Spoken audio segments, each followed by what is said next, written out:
Perkenalkan, nama saya Farhan Putra Pratama Esa dengan NPM 202314500933. Assalamualaikum warahmatullahi wabarakatuh. Perkenalkan, nama saya Ratu Kaisin Tamuna dari kelas R2G dengan NPM 202314500905. Jadi kelompok kami ingin menjelaskan mengenai pengelolaan sumber daya alam dan lingkungan hidup. Selamat menonton.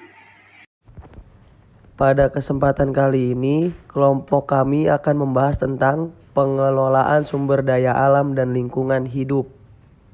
Jadi kelompok kami akan menjelaskan 4 pokok materi. Yang pertama, pengelolaan sumber daya alam dan lingkungannya. Yang kedua, permasalahan kependudukan terkait dengan lingkungan hidup. Ketiga, landasan hukum, prinsip, dan upaya konservasi sumber daya alam di Indonesia. 4. Pengelolaan sumber daya alam di negara lain. Dan yang pertama ada konsep pengelolaan sumber daya alam dan lingkungannya. Sumber daya alam. Sumber daya alam merupakan unsur lingkungan yang terdiri atas sumber daya alam hayati, sumber daya alam non-hayati, dan sumber daya alam buatan. Ketiganya merupakan salah satu aset yang dapat dimanfaatkan untuk memenuhi kebutuhannya hidup manusia. Dalam memanfaatkan sumber daya alam, manusia perlu berdasar pada prinsip ekoefisiensi yang artinya tidak merusak ekosistem, pengambilan secara efisien dalam memikirkan kelanjutan sumber daya manusia. Sumber daya alam akan memiliki beberapa karakteristik tertentu, sehingga berdasarkan tersebut, sumber daya alam dapat diklasifikasikan berdasarkan jenis-jenis sumber daya alam, berdasarkan sifat pembaharuan, dan juga berdasarkan penggunaannya. Pengelolaan sumber daya alam harus berdasarkan prinsip-prinsip berwawasan lingkungan dan berkelanjutan. Berwawasan lingkungan artinya mempertimbangkan kelestarian dan jangan sampai menimbulkan dampak negatif bagi lingkungan.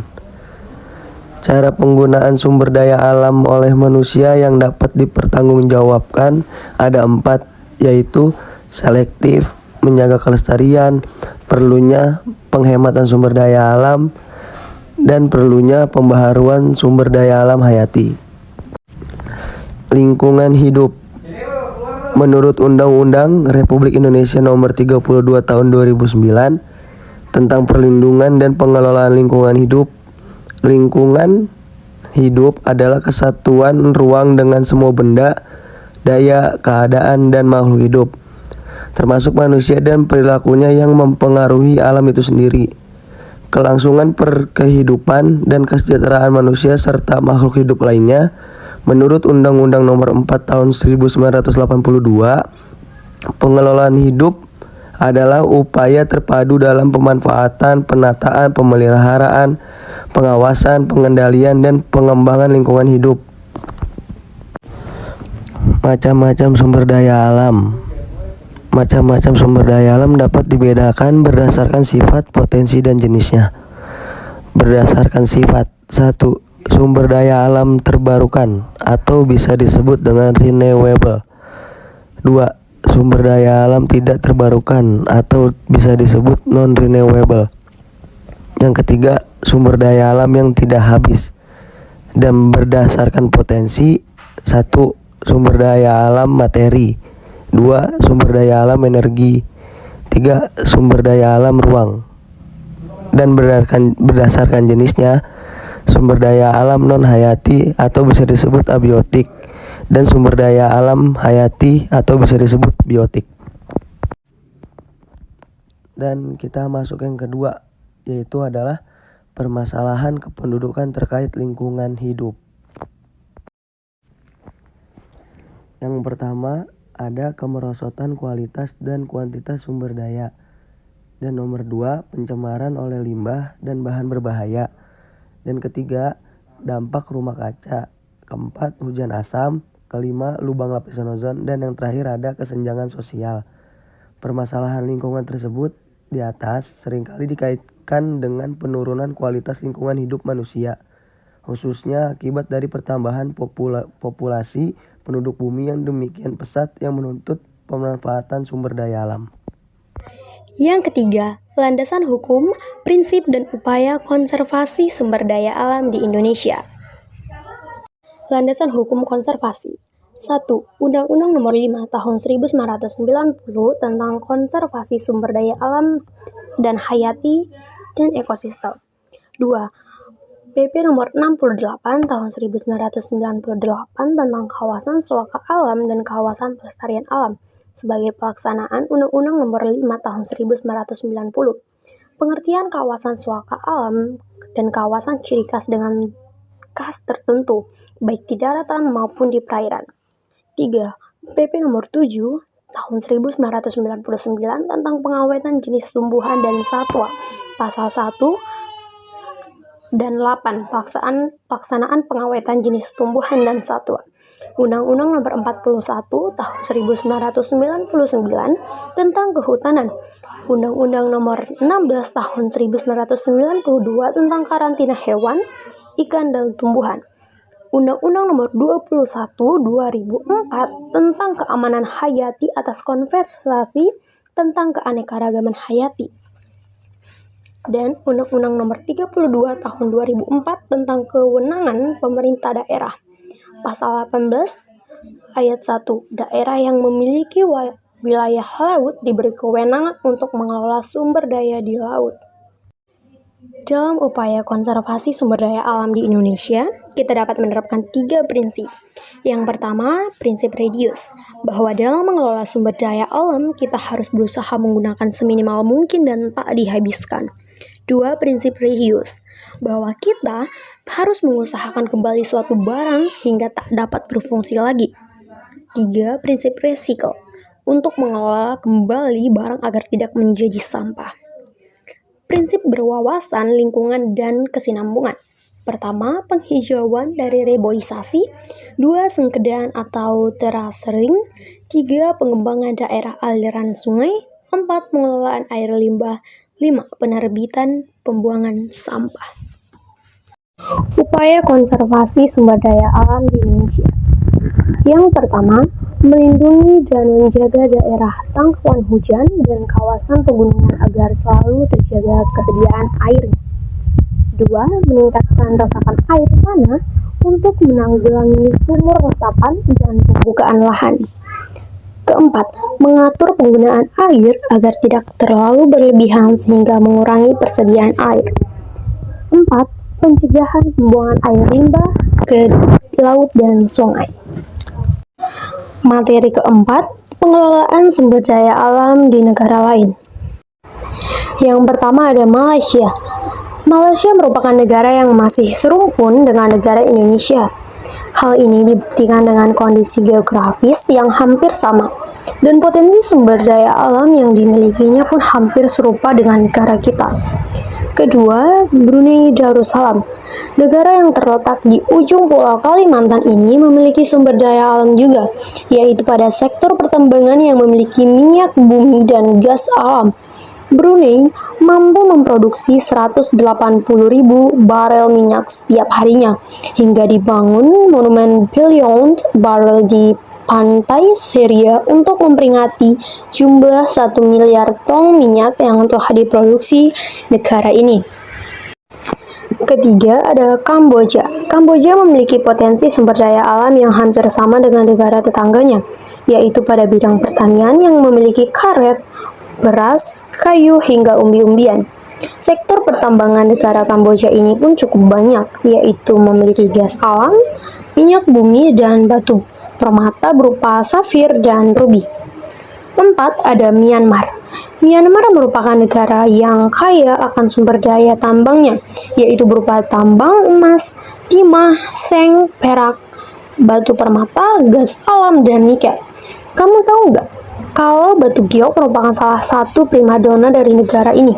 Nah, tidak hanya pertambangan, sektor pertanian Myanmar juga banyak, antara lain beras, kacang-kacangan, dan karet.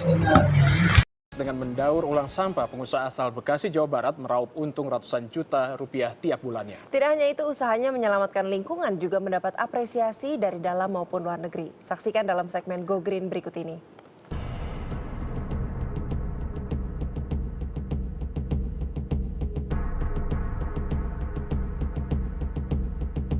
Sampah kerap menjadi masalah terutama di kota-kota besar. Sampah dituding sebagai biang keladi kerusakan lingkungan dan berbagai sumber penyakit. Rata-rata manusia membuang 1 kilogram sampah setiap hari. Kebanyakan berupa sampah plastik dan styrofoam. Padahal, kedua jenis sampah ini sulit untuk terurai. Plastik misalnya, butuh waktu hampir 1 abad supaya plastik bisa terurai sempurna oleh alam. Bisa dibayangkan, seperti apa kerusakan yang ditimbulkan bila sampah plastik tidak dikelola dengan baik.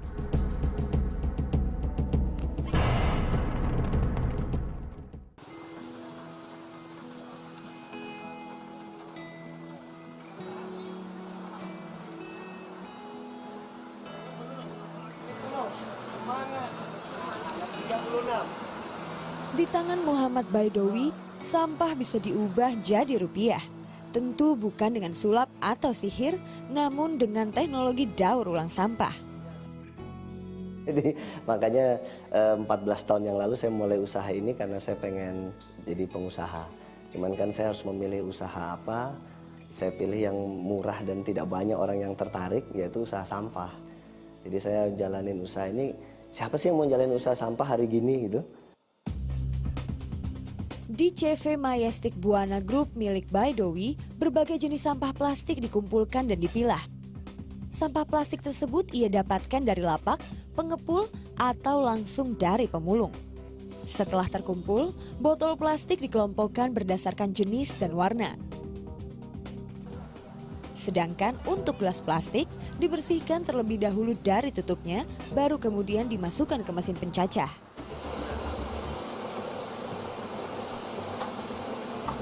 Di dalam mesin, botol dicampur dengan air sabun. Setelah serpihan botol keluar, langkah selanjutnya adalah pencucian yang terdiri dari 2 tahap. Pertama pencucian dengan air tawar, baru kemudian dengan air hangat. Tujuannya untuk membersihkan bakteri yang menempel dalam botol. Setelah dicuci, masuklah cacahan botol ini ke dalam mesin pengering.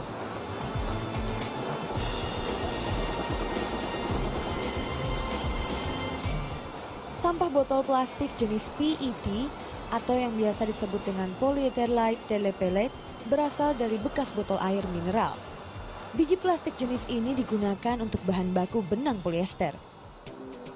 Sedangkan PP atau polipropilen yang berasal dari gelas minuman plastik transparan biasa digunakan sebagai bahan baku pembuat tali rafia. Nah, untuk jenis botol plastik seperti bekas shampoo, oli, dan kemasan botol tebal lainnya bisa dicetak menjadi barang lain.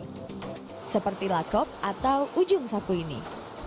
Dalam sehari, mesin Baidowi mampu mengolah sekitar 3 ton sampah plastik. Setiap 1 ton, ia memperoleh keuntungan 1 juta rupiah. Maka bisa dihitung keuntungan yang diperoleh Baidowi setiap bulannya, sampai ratusan juta rupiah. Yang lebih mengagumkan lagi, semua mesin yang ada di pabrik Baidowi merupakan desain dari inovasinya sendiri.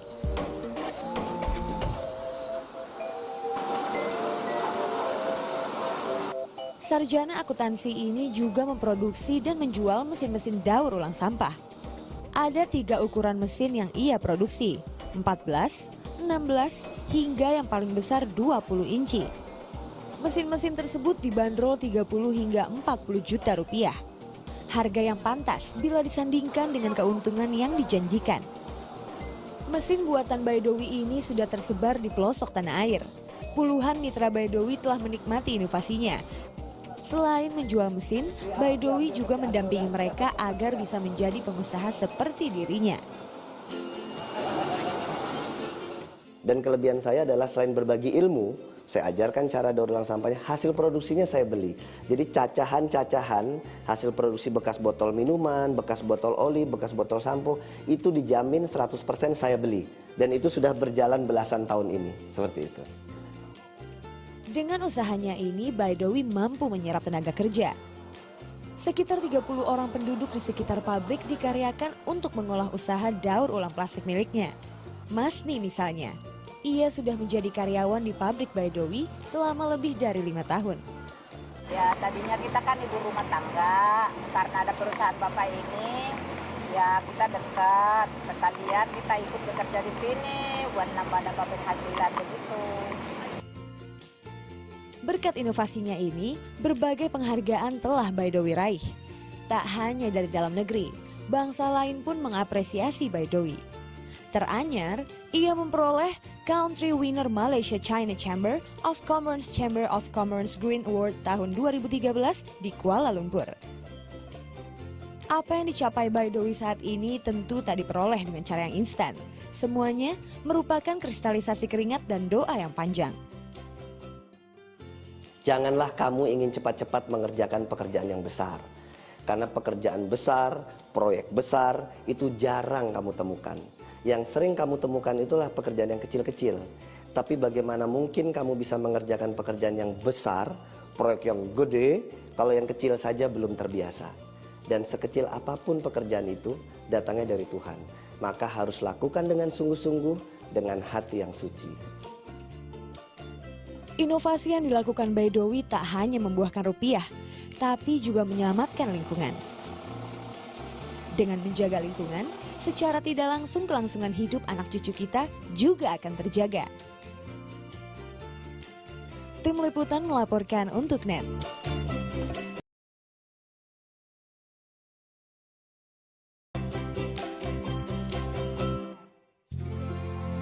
Sekian video dari kelompok kami. Terima kasih.